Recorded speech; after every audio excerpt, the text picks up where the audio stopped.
Hello friends, welcome to our YouTube channel. To learn English in an entertaining way, subscribe to our channel and press the bell icon. Today's story is The Dog and the Sparrow. A shepherd's dog had a master who took no care of him, but often let them suffer the greatest hunger. At last he could bear it no longer, so he took to his heels, and off he ran in a very sad and sorrowful mood. On the road he met a sparrow that said to him, "Why are you so sad, my friend?" "Because," said the dog, "I am very, very hungry, and have nothing to eat." "If that be all," answered the sparrow, "come with me into the next town, and I will soon find you plenty of food." So on they went together into the town, and as they passed by a butcher's shop, the sparrow said to the dog, "Stand there a little while till I peck you down a piece of meat." So the sparrow perched upon the shelf, and having first looked carefully about her to see if anyone was watching her, she pecked and scratched at a steak that lay upon the edge of the shelf, till at last down it fell. Then the dog snapped it up, and scrambled away with it into a corner, where he soon ate it all up. "Well," said the sparrow, "you shall have some more if you will, so come with me to the next shop, and I will peck you down another steak." When the dog had eaten this too, the sparrow said to him, "Well, my good friend, have you had enough now?" "I have had plenty of meat," answered he, "but I should like to have a piece of bread to eat after it." "Come with me then," said the sparrow, "and you shall soon have the two." So she took him to a baker's shop, and pecked at 2 rolls that lay in the window, till they fell down. And as the dog still wished for more, she took him to another shop and pecked down some more for him. When that was eaten, the sparrow asked him whether he had had enough now. "Yes," said he, "and now let us take a walk a little way out of the town."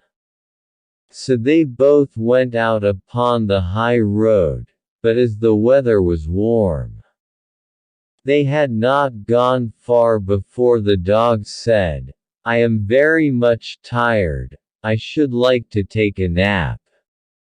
"Very well," answered the sparrow, "do so, and in the meantime I will perch upon that bush."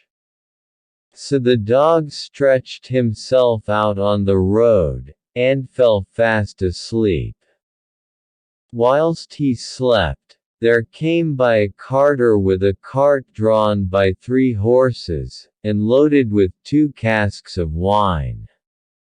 The sparrow, seeing that the carter did not turn out of the way, but would go on in the track in which the dog lay, so as to drive over him, called out, "Stop! Stop! Mr. Carter, or it shall be the worse for you."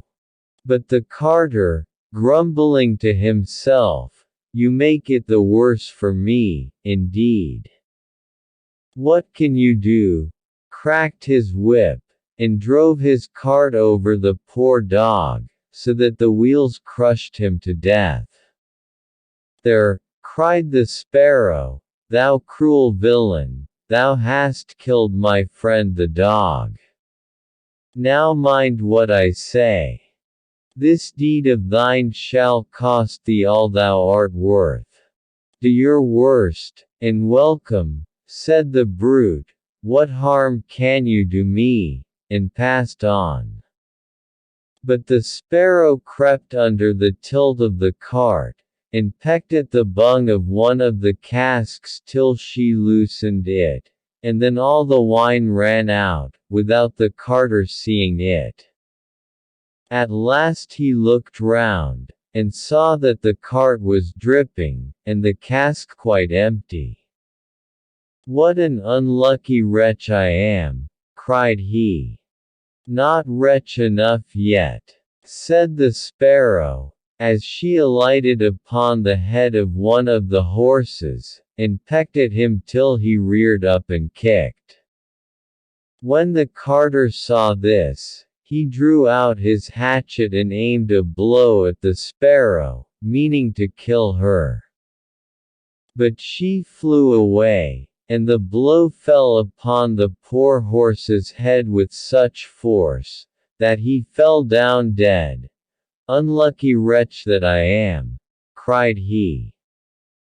"Not wretch enough yet," said the sparrow. And as the carter went on with the other two horses, she again crept under the tilt of the cart, and pecked out the bung of the second cask, so that all the wine ran out. When the carter saw this, he again cried out, "Miserable wretch that I am!" But the sparrow answered, "Not wretch enough yet," and perched on the head of Thescond horse, and pecked at him too. The carter ran up and struck Ather again with his hatchet, but away she flew, and the blow fell upon the second horse and killed him on the spot. "Unlucky wretch that I am," said he. "Not wretch enough yet," said the sparrow, and perching upon the third horse, she began to peck him too.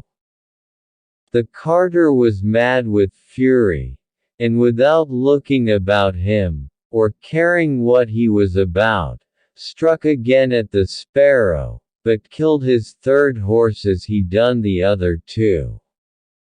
"Alas! Miserable wretch that I am!" cried he.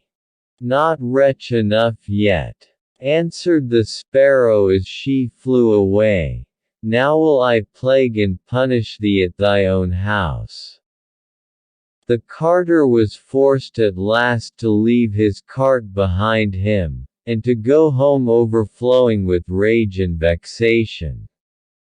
"Alas!" said he to his wife.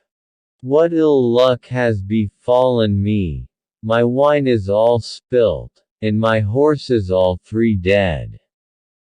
"Alas!" replied she, "and a wicked bird has come into the house, and has brought with her all the birds in the world. I am sure, and they have fallen upon our corn in the loft, and are eating it up at such a rate." Away ran the husband upstairs, and saw thousands of birds sitting upon the floor eating up his corn, with the sparrow in the midst of them. "Unlucky wretch that I am!" cried the carter, for he saw that the corn was almost all gone. "Not wretch enough yet," said the sparrow, "thy cruelty shall cost thee thy life yet." And away she flew. The carter, seeing that he had thus lost all that he had, went down into his kitchen, and was still not sorry for what he had done, but sat himself angrily and sulkily in the chimney corner. But the sparrow sat on the outside of the window, and cried, "Carter! Thy cruelty shall cost thee thy life." With that he jumped up in a rage, seized his hatchet, and threw it at the sparrow. But it missed her, and only broke the window. The sparrow now hopped in, perched upon the window seat, and cried, "Carter! It shall cost thee thy life." Then he became mad and blind with rage, and struck the window seat with such force that he cleft it in two, and as the sparrow flew from place to place. The carter and his wife were so furious, that they broke all their furniture, glasses, chairs, benches, the table, and at last the walls, without touching the bird at all. In the end, however, they caught her, and the wife said, "Shall I kill her at once?" "No," cried he, "that is letting her off too easily. She shall die a much more cruel death. I will eat her." But the sparrow began to flutter about, and stretch out her neck and cried, "Carter, it shall cost thee thy life yet." With that he could wait no longer, so he gave his wife the hatchet, and cried, "Wife, strike at the bird and kill her in my hand." And the wife struck, but she missed her aim, and hit her husband on the head so that he fell down dead, and the sparrow flew quietly home to her nest. For more stories, like, share and subscribe.